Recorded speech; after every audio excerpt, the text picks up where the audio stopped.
ஆண்டவராகிய இயேசு கிறிஸ்துவின் இனிதான நாமத்தினாலே உங்கள் யாவரையும் இயேசுவை நோக்கி என்கின்ற இந்த நிகழ்ச்சிக்கு அன்போடு கூட நான் வரவேற்கிறேன்.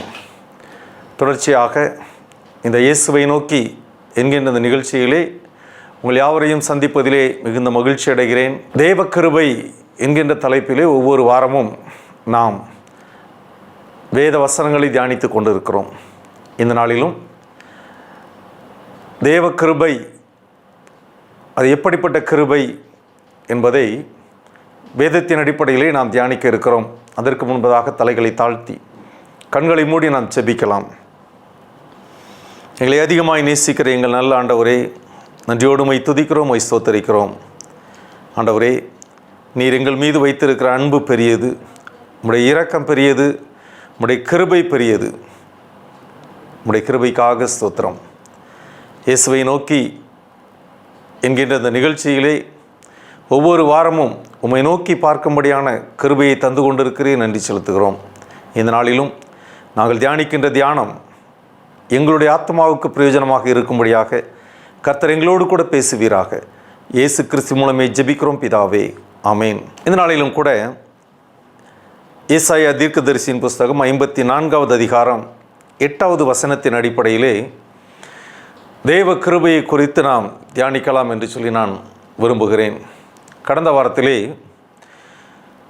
தேவ கிருபை அது அதிசயமான கிருபை என்பதாக நாம் பார்த்தோம். இந்த நாளிலும் கூட இந்த ஏசாயா தீர்க்கதரிசியினுடைய புத்தகத்திலே 54வது அதிகாரத்திலே 8வது வசனத்தினுடைய பின்பகுதி இப்படியாக சொல்கிறது: ஆனாலும் நித்திய கிருபையுடன் உனக்கு இறங்குவேன் என்று கர்த்தராகிய உன் மீட்பர் சொல்லுகிறார். இந்த பகுதியிலே தேவ கிருபை அது எப்படிப்பட்ட கிருபை என்பதை வசனம் மிக தெளிவாக சொல்கிறது. நித்திய கிருபையுடன் உனக்கு இறங்குவேன். கடந்த வாரத்திலே அதிசயமான கிருபை என்று சொல்லி நாம் பார்த்தோம். இந்த வாரத்திலே நித்திய கிருபை என்ன சொல்லப்பட்டிருக்கிறது? எவர்லாஸ்டிங் கைண்ட்னஸ் என்று ஆங்கிலத்தில் சொல்கிறார்கள். நிலையான மாறாத ஒரு கிருபை, நித்திய கிருபை. இந்த அதிகாரத்தை நாம் வாசித்து பார்க்கும் பொழுது ஏசாயா தீர்க்கதரிசியின் மூலமாக தேவனாகிய கர்த்தர் இஸ்ரவேல் ஜனங்களுக்கு என்ன சொல்ல வருகிறார் என்பதை நாம் சற்று அதனுடைய பின்னணியத்தை ஆராய்ந்து பார்த்து அதற்கு பின்னர் இந்த நித்திய கிருபையை குறித்து நாம் தியானித்தால், நித்திய கிருபை ஏன், எதற்காக, எப்படி இந்த இஸ்ரவேல் ஜனங்களுக்கு கொடுக்கப்பட்டது என்பதை நாம் உணர்ந்து கொள்ள முடியும். நம்ம எல்லோரும் நன்றாக அறிந்திருக்கிறபடி இந்த இஸ்ரவேல் ஜனங்கள் எகிப்து தேசத்திலே அடிமையாய் கிடந்தார்கள். மோசே என்கின்ற தன்னுடைய தாசன் மூலமாக தேவனாகிய கர்த்தர் அந்த ஜனங்களை மீட்டெடுத்து கானான் தேசத்திற்கு அழைத்து வந்தார். ஆனால் இந்த ஜனங்கள் வணங்கா கழுத்துள்ள ஜனங்கள், உணர்வில்லாத ஜனங்கள், அறிவில்லாத ஜனங்கள். ஏசாயா 1வது அதிகாரத்திலே நாம் வாசிக்கும் பொழுது அங்கே இந்த இஸ்ரவேல் ஜனங்களை குறித்து சொல்லப்பட்டிருக்கிற காரியம் என்ன என்று சொன்னால், மாடுகள் தன் எஜமானையும் கழுதை தன் ஆண்டவனின் முன்னணையையும் அறியும், இஸ்ரவேலோ அறிவில்லாமலும் என் ஜனம் உணர்வில்லாமலும் இருக்கிறது என்கிறார். இஸ்ரவேலோ அறிவில்லாமலும் என் ஜனம் உணர்வில்லாமலும் இருக்கிறது என்று சொல்கிறார். ஏன் இப்படிப்பட்ட ஒரு கடினமான வார்த்தையை ஆண்டவராகிய தேவன் இந்த ஜனங்களை குறித்து சொல்ல வேண்டும்? 4வது வசனம் சொல்லுகிறது: ஐயோ, பாவமுள்ள ஜாதியும் அக்கிரமத்தால் பாரம் சுமந்த ஜனமும் பொல்லாதவர்களின் சந்ததியும் கேடு உண்டாக்குகிற புத்திரருமாய் இருக்கிறார்கள். கர்த்தரை விட்டு இஸ்ரவேலின் பரிசுத்தருக்கு கோபம் உண்டாக்கி பின்வாங்கி போனார்கள்.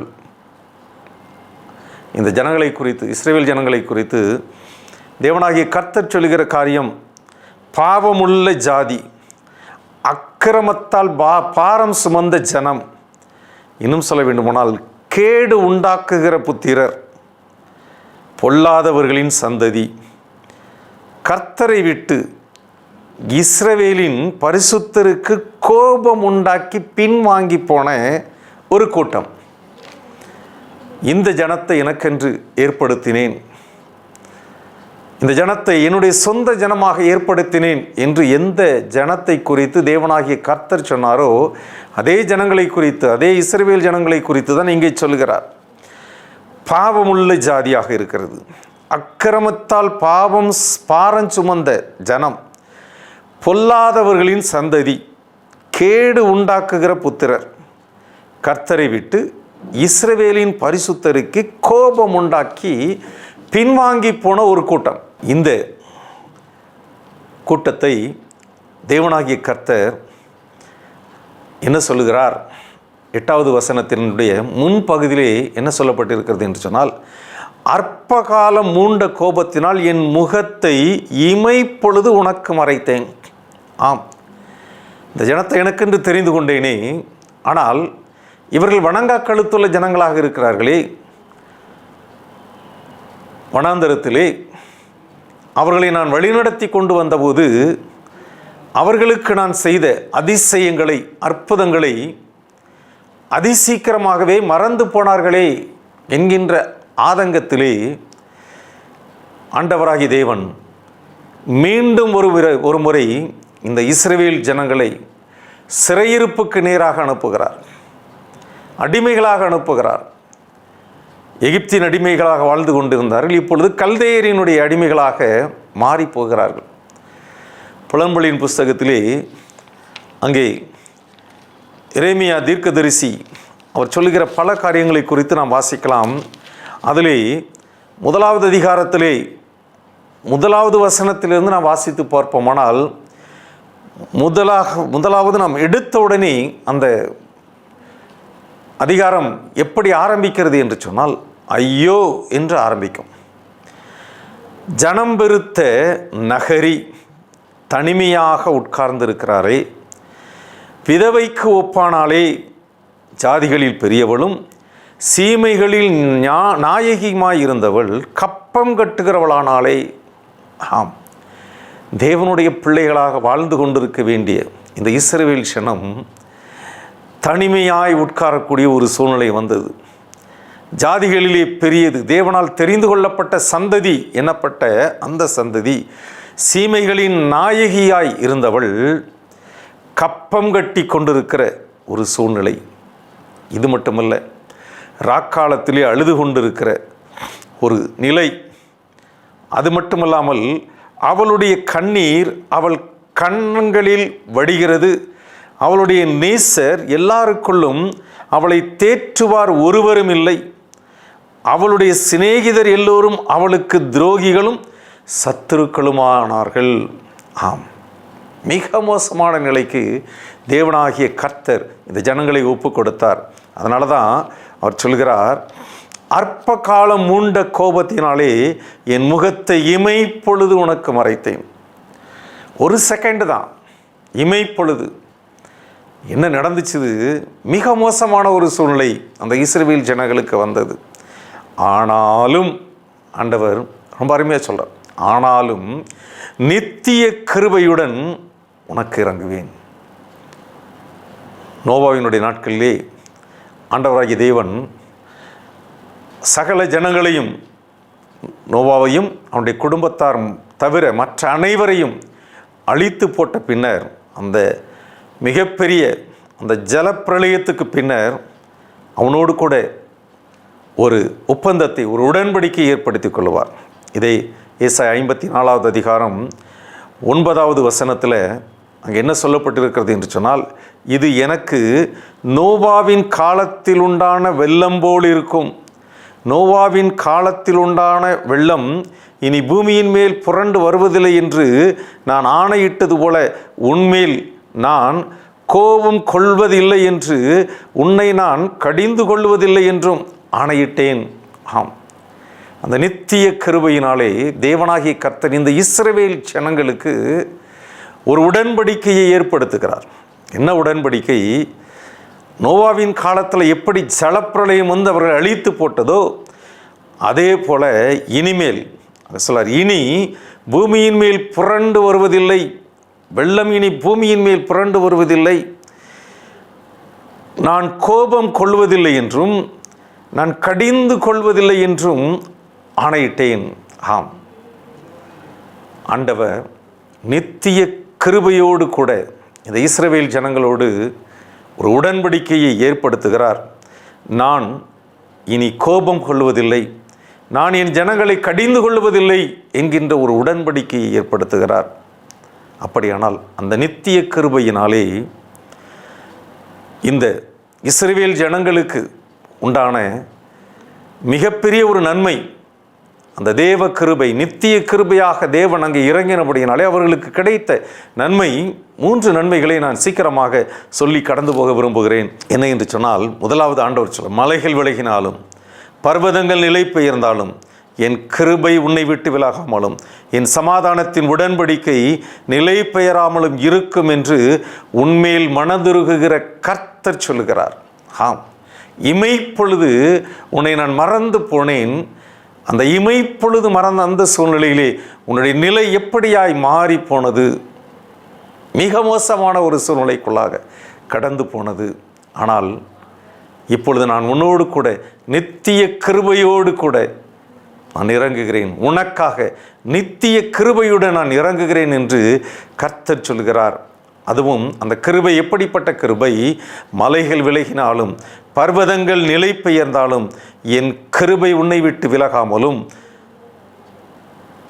என் சமாதானத்தின் உடன்படிக்கை நிலை பெயராமலும் இருக்கும் என்று உன்மேல் மனதுருகுகிற கர்த்தர் சொல்கிறார்.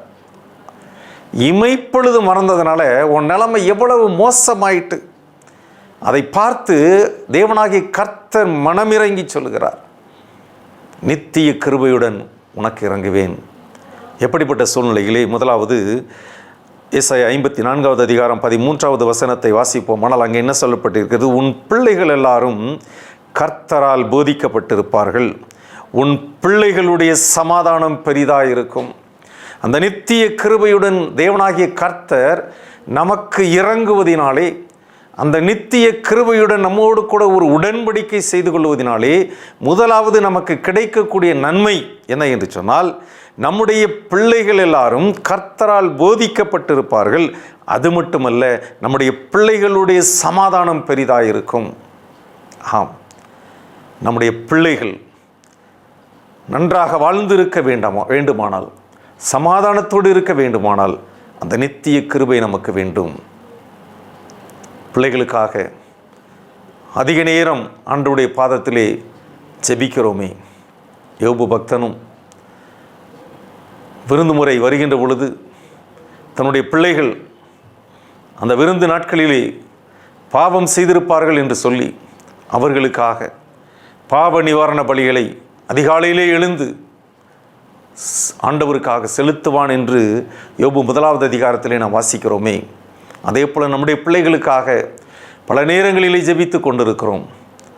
ஆனால் ஆண்டவர் இன்னும் இறங்கவில்லையே, நம்முடைய பிள்ளைகள் இப்படியாக இருக்கிறதே என்று கலங்கி கொண்டிருக்கிற சூழ்நிலையிலே ஆண்டவர் சொல்லுகிறார், நித்திய கிருபையுடன் நான் உனக்கு இறங்குவேன் என்று சொல்லுகிறார்.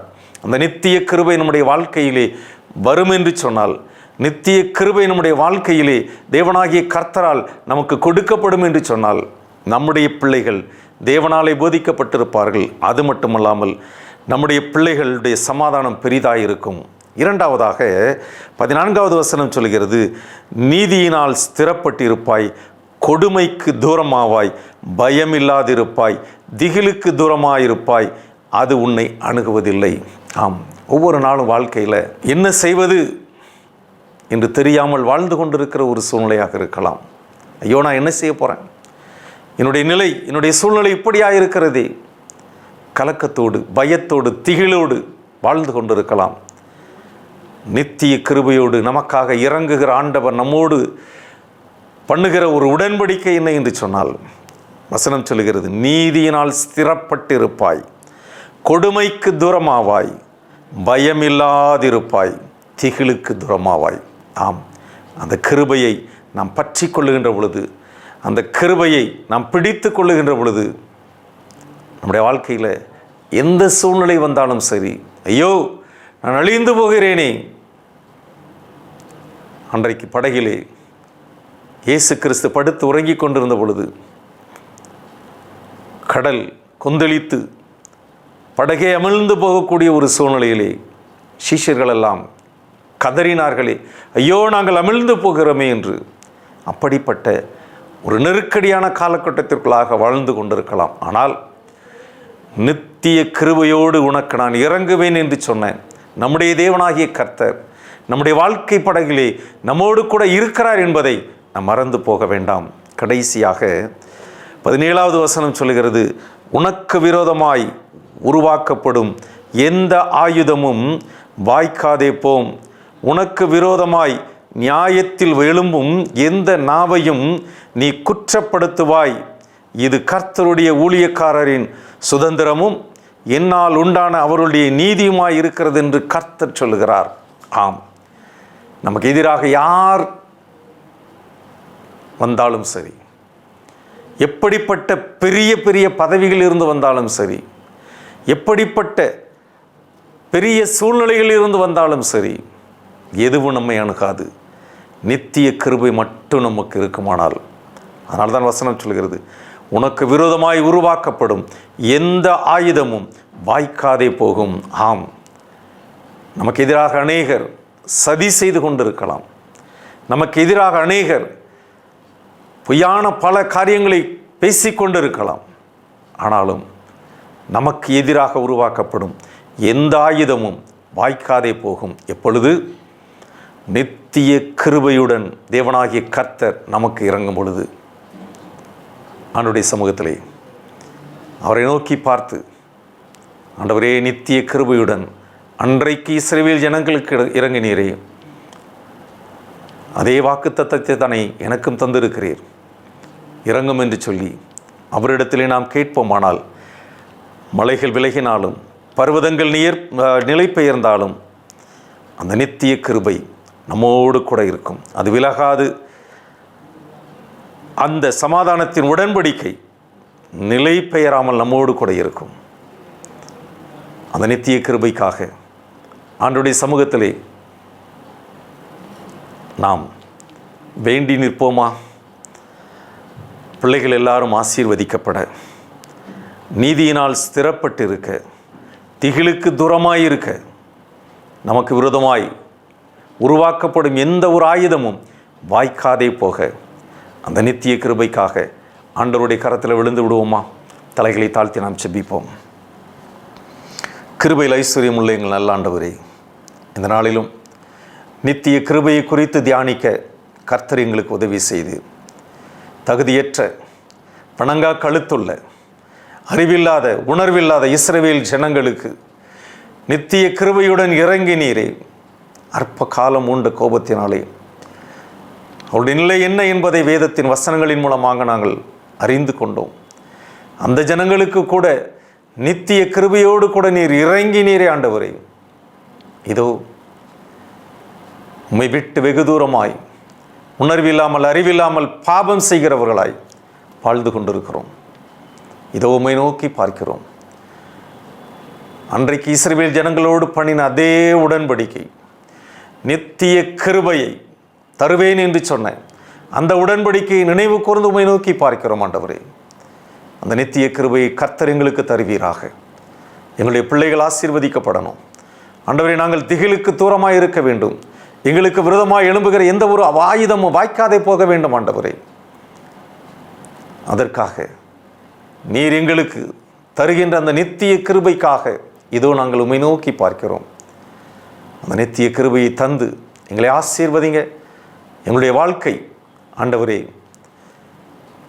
பயமில்லாமலும் திகில் இல்லாமலும் எங்களுடைய பிள்ளைகள் ஆசீர்வதிக்கப்பட்டவர்களாயும், ஆண்டவரே, எங்களுக்கு விரோதமாய் எழும்புகிற எந்த ஆயுதமும் வாய்க்காமல் போகும்படியாக எங்களுடைய வாழ்க்கையிலே கர்த்தர் உம்முடைய உடன்படிக்கையை எங்களோடு கூட செய்து கொள்ள இதோ நாங்கள் எங்களை உம்முடைய கரத்தில் ஒப்பு கொடுத்து செபிக்கிறோம். ஆண்டவரே, நித்திய கிருபையுடன் எங்களோடு கூட இறங்கும். ஆண்டவரே, அந்த நித்திய கிருபை எங்களுக்கு தேவை. ஆண்டவரே,